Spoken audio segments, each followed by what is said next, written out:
Darating ang panahon na mawawala tayo sa mundong ito. At kapag dumating ang panahon na yun, hindi mahalaga sa kung gaano karami ng pera ang naipon mo sa bangko. Hindi rin mahalaga sa kung gaano ka successful sa trabaho o sa business mo. At lalong hindi mahalaga sa kung gaano kaganda ng mukha at ng katawan mo. Dahil ang mahalaga pagdating ng panahon na yun ay ang sagot sa tanong na naging masaya ka ba?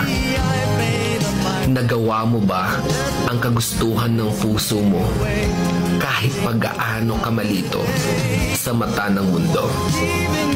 Dahil sa huli naman, ikaw naman magdadala ng mga memories na yon sa libingan mo. Hindi naman ang mga tao sa paligid mo.